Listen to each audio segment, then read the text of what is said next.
مربیان اعظام، نوجوان ساتھیوں، دوستوں، تعریف، توصیف، حمد و ثنا، کبریائی، بڑائی، عظمت و بزرگی خالق کائنات، مالک ارض و سماوات کے لیے لائق و زیبا ہے۔ اس کے بعد درود و سلام ہو اس ہستی مقدس پر جن کا نام نامی اسم گرامی جناب محمد رسول اللہ صلی اللہ علیہ وسلم۔ معزز حاضرین، ہر چیز کا خالق اللہ رب العالمین کی ذات ہے، یہاں تک کہ خیر اور شر بنیادی طور پر دو چیزیں ہیں، یا تو خیر ہے یا شر ہے۔ خیر کا مالک بھی اللہ ہے، شر کا مالک بھی اللہ ہے۔ خیر کو بھی اللہ نے پیدا کیا اور شر کو بھی اللہ نے پیدا کیا، لیکن خیر کو اللہ چاہتا ہے، شر کو چاہتا نہیں۔ خیر کی طرف اللہ بلاتا ہے، شر کی طرف بلاتا نہیں۔ اللہ نے سورۃ الدہر میں ایک اصول بتلایا ہے کہ اِنَّا هَدَيْنَاهُ السَّبِيلَ اما شاکرا و اما کفورا۔ ہم نے دونوں راستے بتلائے ہیں، ہدایت کا راستہ بھی، خیر کا راستہ بھی اور شر کا راستہ بھی۔ اب چاہے کوئی ہدایت کا راستہ اختیار کر لے اور چاہے شر کا راستہ اختیار کر لے، اللہ نے کسی کو مجبور نہیں کیا، یہاں تک کہ خیر کی طرف بلانے کے لیے ہر دور میں، ہر زمانے میں اللہ رب العالمین نے رسولوں کو مبعوث فرمایا تاکہ خیر کی طرف بلائے اور شر سے لوگوں کو روکے۔ وہاں پر اللہ رب العالمین نے نبیوں کو، رسولوں کو، خصوصاً ہمارے آخری نبی جناب محمد رسول اللہ صلی اللہ علیہ وسلم کو یہ نصیحت فرمائی کہ لا اکراہ فی الدین، دین میں کوئی زبردستی نہیں ہے، دین میں کوئی زبردستی نہیں ہے۔ اللہ نے کہا کہ وما علینا الا البلاغ، آپ کا کام صرف پہنچانے کا ہے، آپ کی ذمہ داری یہ ہے کہ آپ لوگوں کو ہدایت کی طرف رہنمائی کر دیں، خیر کی طرف، کہ یہ ہدایت کا راستہ ہے، یہ خیر کا راستہ ہے، یہ شر کا راستہ ہے۔ اِنَّكَ لَا تَهْدِي مَنْ أَحْبَبْتَ وَلَكِنَّ اللَّهَ يَهْدِي مَن يَشَاءُ، آپ جسے چاہیں ہدایت نہیں دے سکتے، آپ جسے چاہیں ہدایت نہیں دے سکتے، ہدایت کا کام اللہ کے ہاتھ میں ہے۔ اللہ نے مزید وضاحت فرما دی کہ اِنَّكَ لَتَهْدِي إِلَى صِرَاطٍ مُسْتَقِيمٍ، پھر آپ کا کام صرف یہ ہے کہ آپ صراط مستقیم کی طرف رہنمائی کریں۔ یقیناً آپ صراط مستقیم کی طرف، خیر کی طرف، سیدھی راہ کی طرف رہنمائی کرتے ہیں، یہ آپ کی ذمہ داری ہے۔ چنانچہ ہر نبی، ہر رسول نے یہی کام کیا، اس کے بعد صحابہ کرام رضوان اللہ علیہم اجمعین نے بھی یہی کام کیا، اس کے بعد جو امت کے علماء ہیں جنہیں اللہ کے نبی صلی اللہ علیہ وسلم نے وارث کہا ہے، علماء کو العلماء ورثۃ الانبیاء، علماء یہ انبیاء کے وارث ہوتے ہیں، دینار میں نہیں، درہم میں نہیں، پیسے میں نہیں، بلکہ علم میں، تبلیغ میں، دعوت میں، یعنی جو کام انبیاء کرام نے کیا، جو مشن انبیاء نے چلایا، وہی ذمہ داری خصوصاً اللہ کے نبی صلی اللہ علیہ وسلم نے علماء کرام پر چھوڑی ہے، اور یہ ان میں وارث ہے، یہ ان میں وارث بنیں گے۔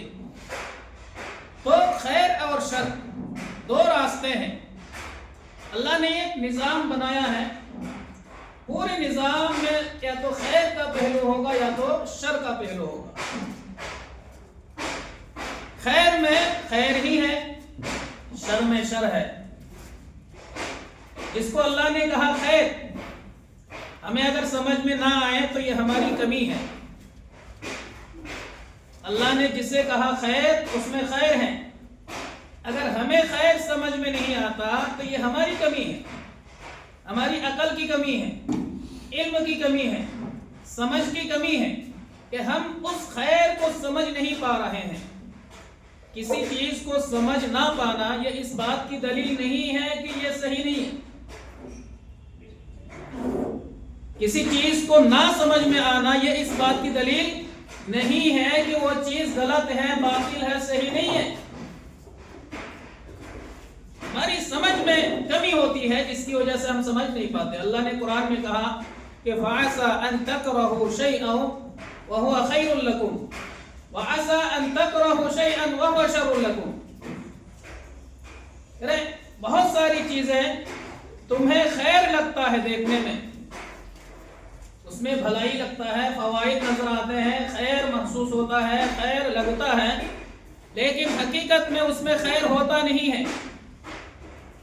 اور بہت سارے معاملات ہیں جن میں تمہیں شر نظر آتا ہے، لیکن اس میں کیا ہوتا ہے؟ خیر ہوتا ہے۔ مثال کے طور پر آپ جادو کو دیکھ لیں، ایک مثال میں دیتا ہوں، جادو ہے، جادو کا اثر ہوتا ہے، جادو کا اثر ہوتا ہے۔ اب اگر کوئی جادو کے ذریعے سے علاج کرائے، اس کو فائدہ مل گیا، صحت واپس آ گئی، بیماری سے کیا ہو گیا؟ دور ہو گیا، لیکن اللہ نے کہا کہ یہ حرام ہے، اس میں خیر نہیں ہے، اس میں کیا ہے؟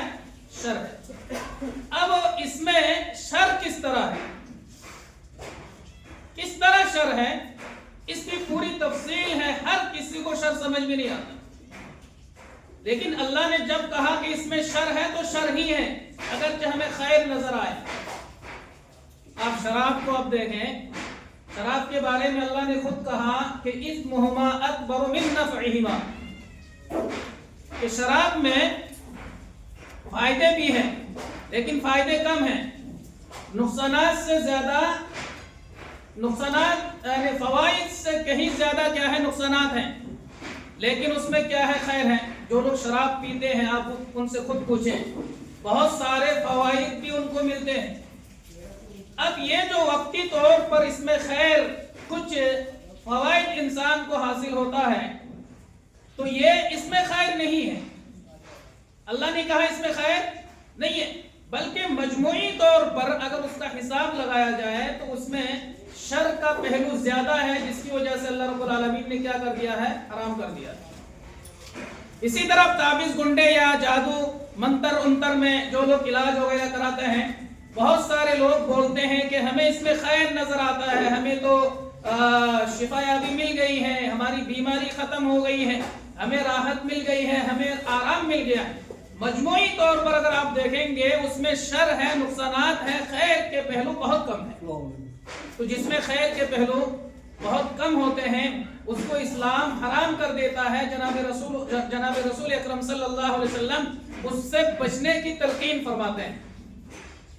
تو کائنات کا نظام شر اور خیر پر کیا ہے؟ مضمر ہے، دو ہی پہلو پر پورا نظام اللہ رب العالمین نے کائنات کا رکھا ہے۔ ہمیں شر سے بچنا ہے، خیر کو اپنانا ہے۔ خیر کس میں ہے؟ اللہ کے نبی صلی اللہ علیہ وسلم ہر خطبے میں فرماتے تھے فَإِنَّ خَيْرَ الْحَدِيثِ كِتَابُ اللَّهِ وَخَيْرَ الْهَدِي هَدِي مُحَمَّدٍ صلی اللہ علیہ وسلم۔ خیر کس میں ہے؟ ہمیں خیر کو اپنانا ہے۔ جابر بن عبداللہ رضی اللہ تعالی عنہ بیان فرماتے ہیں کہ اللہ کے نبی صلی اللہ علیہ وسلم ہر خطبے میں یہ پڑھا کرتے تھے، جیسا آپ بھی سنتے ہوں گے خطیب پڑھتا ہے جلسے میں، جلوس میں، خطبے میں، فَإِنَّ خَيْرَ الْحَدِيثِ كِتَابُ اللَّهِ، یعنی سب سے بہترین بات، خیر کی بات اللہ کی کتاب میں ہے۔ اللہ کی کتاب کیا ہے؟ یعنی الف لام سے لے کر سورہ ناس تک جو تقریباً 6667 آیتیں ہیں، یہ اللہ کی کتاب ہے، اللہ کی آیتیں ہیں۔ انہی آیتوں میں خیر ہے، انہی آیتوں میں کیا ہے؟ خیر ہے۔ قرآن جو کہے گا وہ ہمیں کرنا ہے، جس سے روکے گا اس سے رک جانا ہے، اسی میں خیر۔ اللہ کے نبی نے بالکل بہت مختصر انداز میں خیر کہاں ہے بتلایا ہے کہ فَإِنَّ خَيْرَ الْحَدِيثِ كِتَابُ اللَّهِ، کہ سب سے بہترین بات، خیر کی بات اللہ کی کتاب میں، وَخَيْرَ الْهَدِيِ هَدِيُ مُحَمَّدٍ صلی اللہ علیہ وسلم، سب سے بہترین طریقہ جناب محمد رسول اللہ صلی اللہ علیہ وسلم کا طریقہ ہے۔ اب زیادہ سمجھانے کی ضرورت بھی نہیں ہے، زیادہ دلائل دینے کی بھی ضرورت نہیں ہے، عقل مندوں کے لیے ایک دلیل کافی ہوتی ہے۔ اللہ کے نبی صلی اللہ علیہ وسلم کے خطبے کے یہ دو الفاظ، فَإِنَّ خَيْرَ الْحَدِيثِ كِتَابُ اللَّهِ وَخَيْرَ الْهَدِيِ هَدِيُ مُحَمَّدٍ صلی اللہ علیہ وسلم ہی پر اگر مسلمان غور کر لیں تو اس کو دنیا میں بھی کامیابی مل جائے گی اور آخرت میں بھی کامیابی ملے گی، اس سے بہتر کچھ بھی نہیں ہے۔ اب جب سب سے بہترین کتاب، خیر کی کتاب اللہ کی کتاب ہے اور سب سے بہترین طریقہ جناب محمد رسول اللہ صلی اللہ علیہ وسلم کا طریقہ ہے، پھر کسی تیسرے میں خیر ہے؟ کسی تیسرے طریقے میں خیر ہو سکتا ہے؟ کسی تیسری کتاب میں خیر ہو سکتا ہے؟ خیر کسی بھی صورت میں نہیں ہو سکتا۔ اگر کسی اور چیز میں خیر ہوتا، قرآن کے علاوہ کسی اور کتاب میں یا اللہ کے رسول کے طریقے کے علاوہ کسی اور طریقے میں، کسی امام کے طریقے میں، کسی پیر کے طریقے میں، کسی پیر کے طریقے میں، کسی بابا کے طریقے میں یا کسی بزرگ کے طریقے میں یا اولیاء دین کے طریقے میں، ان کے منہج میں اگر خیر ہوتا تو اللہ کے نبی صلی اللہ علیہ وسلم اس کی وضاحت فرماتے یا نہیں فرماتے؟ اللہ کے نبی نے یہاں کسی تیسری چیز کا ذکر ہی نہیں کیا، بلکہ خیر کو سمیٹ دیا دو چیزوں میں، ایک قرآن میں خیر ہے اور ایک جناب محمد رسول اللہ صلی اللہ علیہ وسلم کے طریقے میں خیر ہے۔ اللہ کے نبی کا طریقہ کہاں ہے؟ ہم تو قرآن دیکھتے ہیں، جو ہمارے سامنے قرآن ہے، الف لام سے سورہ فاتحہ سے لے کر ناس تک، اس میں خیر ہے، یعنی قرآن کی ہر بات میں کیا ہے؟ خیر ہے۔ یا تو قرآن کام کرنے کے لیے کہے گا یا کام نہ کرنے کے لیے کہے گا، بچنے کے لیے کہے گا، اس میں خیر ہے۔ اللہ نے اس کی بھی وضاحت فرما دی، وَمَا آتَاكُمُ الرَّسُولُ فَخُذُوهُ وَمَا نَهَاكُمْ عَنْهُ فَانْتَهُوا۔ قرآن خیر ہے، قرآن ہی کہہ رہا ہے کہ جناب محمد رسول اللہ صلی اللہ علیہ وسلم جو دے تمہیں وہ لے لو، صرف اللہ کے نبی جو دے وہ تمہیں وہ تم لے لو، وَمَا نَهَاكُمْ عَنْهُ فَانْتَهُوا، اور جن چیزوں سے روکے ان سے رک جاؤ۔ ایک اس کا اعلان ہے، یعنی اللہ کے نبی کی ہر بات کو ماننا، ہر قول کو ماننا، ہر عمل کو ماننا، ہر ارشاد کو ماننا، یہ کس کا اعلان ہے؟ اللہ کا اعلان ہے، قرآن کریم کا اعلان ہے۔ جو لوگ کہتے ہیں کہ ہم تو صرف قرآن کو مانتے ہیں، وہ جھوٹے ہیں، ایک نمبر کے دعوے باز، جھوٹے مکار۔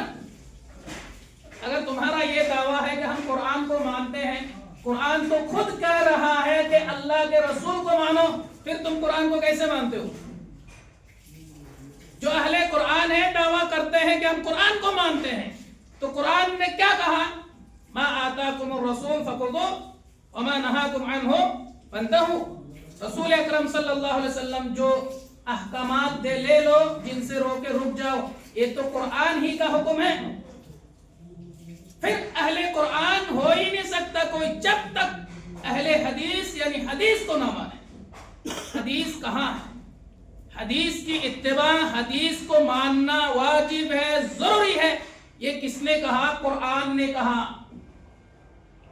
یہاں تک کہ دیکھیے اللہ رب العالمین نے جناب محمد رسول اللہ صلی اللہ علیہ وسلم کے بارے میں کہا من یطع الرسول فقد اطاع اللہ، یعنی جس نے رسول کی اطاعت کی سمجھ لو اس نے اللہ کی اطاعت کی۔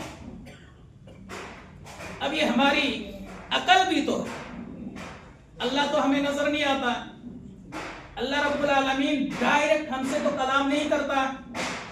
اب اللہ کا جو پیغام ہے وہ پیغام کسی نہ کسی کے ذریعے سے اللہ پہنچائے گا کہ نہیں پہنچائے گا؟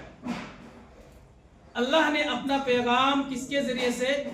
جبرائیل امین کے ذریعے سے جناب محمد رسول اللہ صلی اللہ علیہ وسلم پر نازل کیا۔ تو اللہ کے نبی نے وہی کہا جو اللہ نے نازل کیا، اپنی طرف سے ایک بات بھی اللہ کے نبی نے اضافہ نہیں فرمایا۔ اس کی بھی ضمانت اللہ نے قرآن میں دی کہ یہ رسول اکرم صلی اللہ علیہ وسلم اپنی طرف سے کچھ بھی نہیں بولتے ہیں۔ صحابہ تم جان لو تمہارے جو یہ رسول ہیں یہ خود سے اپنی طرف سے من مانی سے ایک بات بھی نہیں کرتے، بلکہ جو بھی بولتے ہیں اللہ کی طرف سے بولتے ہیں۔ اللہ نے سورۃ النجم میں فرمایا مَا يَنطِقُ عَنِ الْهَوَىٰ إِنْ هُوَ إِلَّا وَحْيٌ يُوحَىٰ۔ رسول اکرم صلی اللہ علیہ وسلم وہی بولتے ہیں جو اللہ کی طرف سے وحی ہوتی ہے، وحی کے بغیر کچھ بھی نہیں بولتے۔ آپ دیکھیں گے بہت ساری حدیثیں ہیں کہ اللہ کے نبی صلی اللہ علیہ وسلم کے پاس مسائل آتے تھے، سوالات آتے تھے، جب علم نہیں ہوتا اللہ کے نبی اوپر کی طرف دیکھنے لگتے، یہاں تک کہ اوپر سے آیت نازل ہوتی پھر اللہ کے رسول مسئلہ بتاتے۔ جیسے مسئلہ زہار ہے، آپ 28ویں پارے شروع میں پڑھیں، قد سمع اللہ قول التی تجادلک فی زوجها وتشتکی الی اللہ۔ جو یہ ایک مرد ایک عورت کا جو مسئلہ تھا، بہت لمبا واقعہ، مختصر یہ ہے کہ شوہر نے بیوی کو کیا کہہ دیا تھا؟ تم میری ماں کی پیٹھ کی طرح ہو۔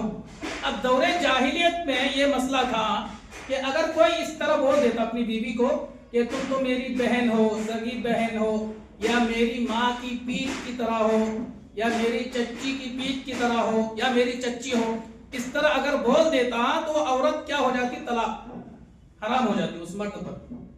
اب یہ مسئلہ آیا، اب عورت اللہ کے نبی صلی اللہ علیہ وسلم کے پاس دوڑتی ہوئی آئی کہ میرے شوہر نے ایسا ایسا ایسا بول دیا۔ عورت کا نام خولہ بنت ثعلبہ تھا، مرد کا نام اوس بن ثابت، اوس ایسا غالباً ایسا ہی نام ہے۔ تو اللہ کے نبی صلی اللہ علیہ وسلم کو اس کا علم نہیں تھا، اللہ کے نبی کو اس کا علم نہیں تھا۔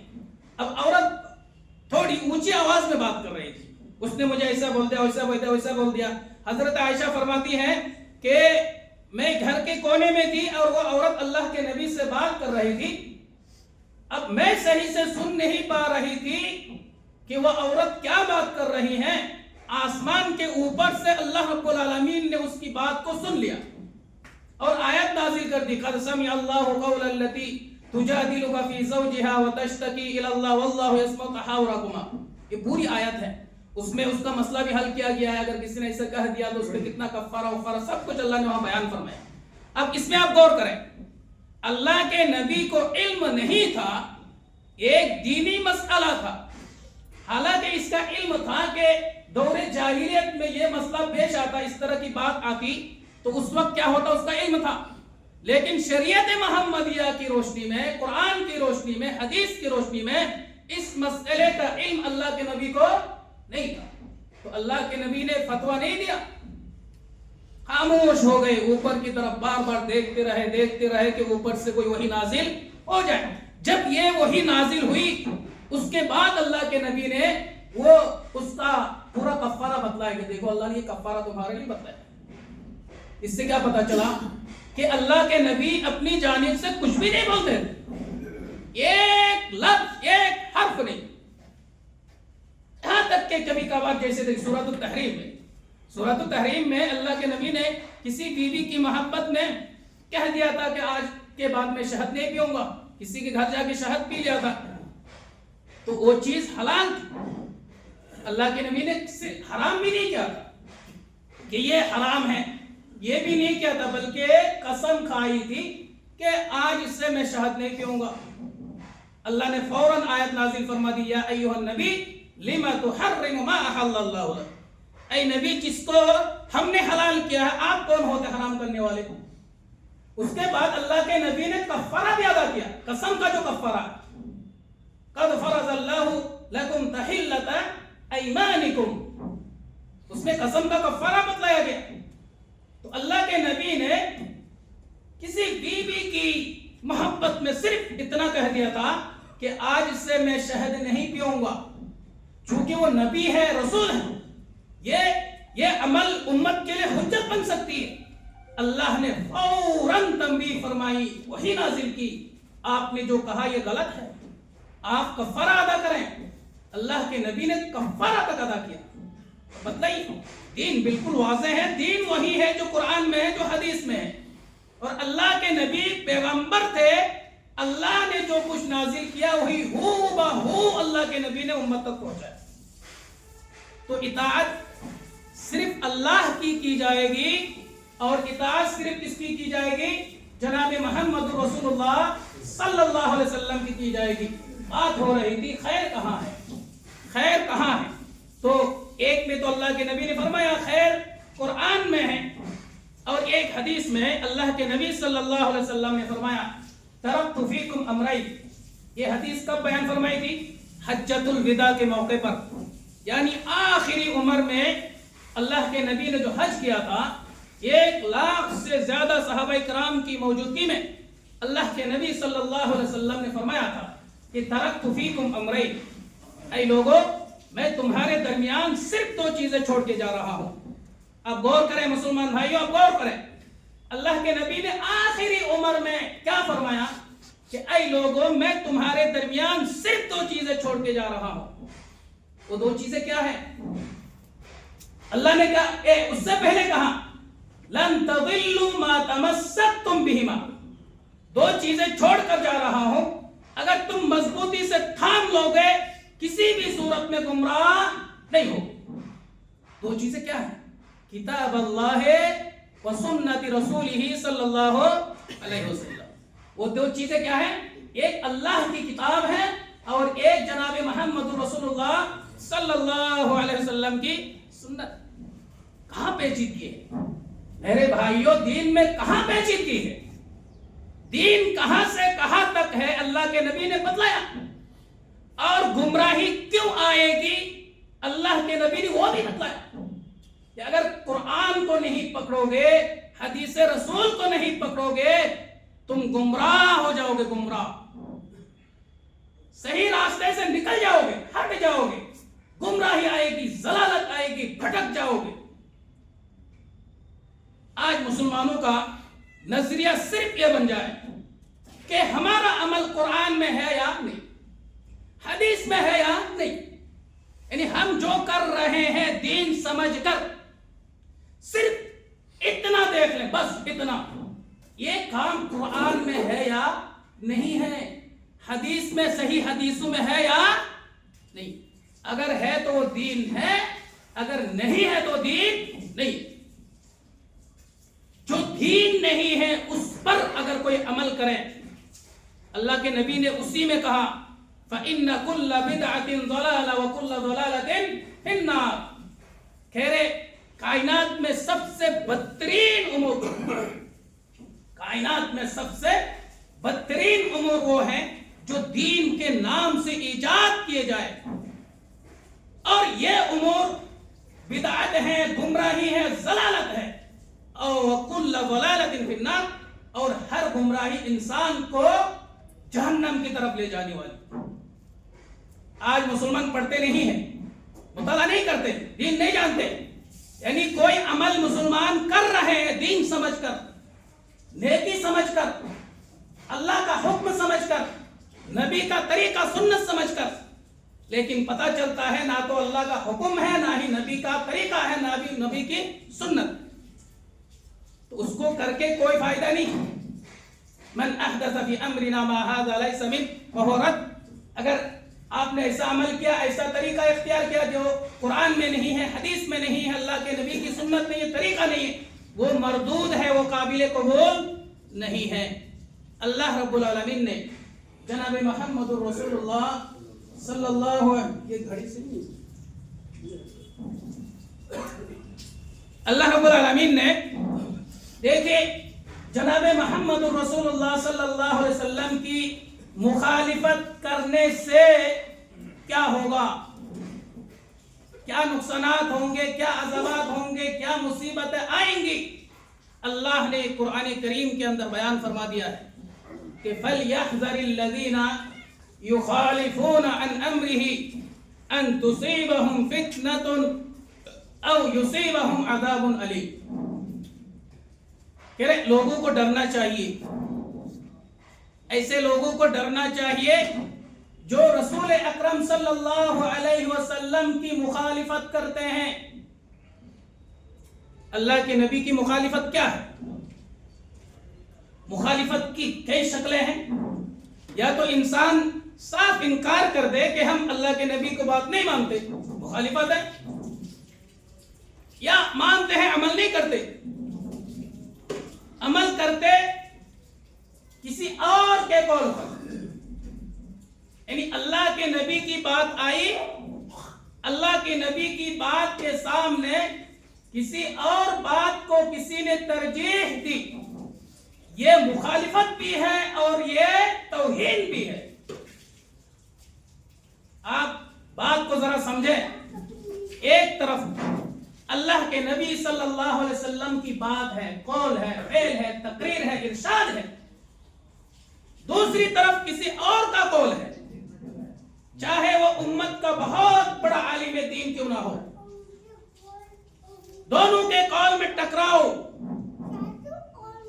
اللہ کے نبی نے کہا کرو، دوسرے طرف جو قول ہے وہ کہہ رہا نہ کرو، ایسی صورت میں ایک مسلمان کی ذمہ داری کیا ہے؟ اللہ کے نبی کی بات مانے یا اس بزرگ کی بات مانے؟ ایسی صورت میں اللہ کے نبی کی بات کو اگر کسی نے نظر انداز کر دیا، یہ دنیا کی سب سے بدترین مخالفت ہے، یہ دنیا کی سب سے بدترین توہین ہے، اس سے زیادہ توہین کچھ بھی نہیں ہو سکتا۔ توہین اور عزت، احترام، محبت کا مفہوم ہم نہیں سمجھتے۔ ائمہ دین ہے، مجتہدین دین ہے، سارے لوگوں نے امت کو یہی نصیحت فرمائی کہ ہم انسان ہیں، کتنے ہی بڑے عالم کیوں نہ ہو، جو صحابہ کرام سے غلطیاں ہوئی ہیں، سب نے یہی نصیحت کی امت کو کہ ہم انسان ہیں، ہم سے اگر غلطی ہو جائے، مسئلے مسائل میں، فتوے میں اگر غلطی ہو جائے، جب قرآن آ جائے، حدیث آ جائے، قرآن و حدیث کی دلیل آنے کے بعد اگر ہمارا فتویٰ غلط ثابت ہوتا ہے تو ہمارے فتوے کو دیوار پر مار دینا۔ یہ تمام ائمہ بری جتنے تھے ائمہ اکرام رضوان اللہ علیہم اجمعین، چاہے امام مالک رحمت اللہ علیہ ہو، چاہے امام شافعی رحمت اللہ علیہ ہو، چاہے امام ابو حنیفہ رحمت اللہ علیہ ہو، چاہے امام احمد بن حنبل رحمت اللہ علیہ ہو، چاہے امام اوزاعی رحمت اللہ علیہ ہو، چاہے امام ثوری رحمت اللہ علیہ ہو، چاہے ابو ثور رحمت اللہ علیہ ہو، اور بھی بڑے بڑے مجتہدین دین امت گزرے ہیں، سب کی نصیحت ایک ہی رہی ہے کہ اتباع صرف اللہ کی جائے گی اور جناب محمد رسول اللہ صلی اللہ علیہ وسلم کی جائے گی، اسی میں خیر ہے، اور جو اتباع صرف رسول اور اللہ کی کرے گا وہی جنت میں داخل ہوگا۔ اللہ کے نبی صلی اللہ علیہ وسلم نے کہا تھا کہ ستفترق امتی علی 73 فرقہ کلھا فی النار الا واحدہ۔ اس حدیث میں آپ غور کریں، کون جنتی کون جہنمی اللہ جانے، لیکن اللہ کے نبی نے اعلان کر دیا جنتی کون ہے۔ پھر سے سنیے، اللہ کے نبی نے فرمایا کہ میری امت 73 فرقوں میں تقسیم ہو جائے گی کہ سارے جہنم میں جائیں گے سوائے ایک کے۔ حدیث پھر سے سنی، اللہ کے نبی نے فرمایا میری امت 73 فرقوں میں تقسیم ہو جائے گی، سارے جہنم میں جائیں گے سوائے ایک کے۔ صحابہ کرام رضوان اللہ علیہم اجمعین نے سوال کہ اللہ کے نبی من ہی یا رسول اللہ، کہ اللہ کے نبی وہ گروہ وہ جماعت کون سا ہے؟ اللہ کے نبی نے فرمایا ما انا علیہ و اصحابی، کسی جماعت کا نام نہیں لیا، یہاں غور فرمائی، کسی بھی جماعت کا نام نہیں لیا. اللہ کے نبی نے ایک منہج بتلایا، طریقہ بتلایا. کیا فرمایا؟ ما انا علیہ و اصحابی، جو میرے طریق پر ہوگا اور جو میرے صحابہ کرام کے طریق پر ہوگا. تو ہمیں دیکھنا چاہیے کہ ہم عمل کر رہے ہیں وہ اللہ کے نبی کا طریقہ ہے یا نہیں، صحابہ کرام کا اس پر عمل تھا یا نہیں. بات بالکل واضح ہے، کہیں پیچیدگی نہیں ہے، کہیں مشکل نہیں ہے، کہیں دشواری نہیں ہے. اور اللہ کے نبی کی بات، اللہ کی بات آسان ہی ہوتی ہے، اس میں مشکل نہیں ہوتا ہے.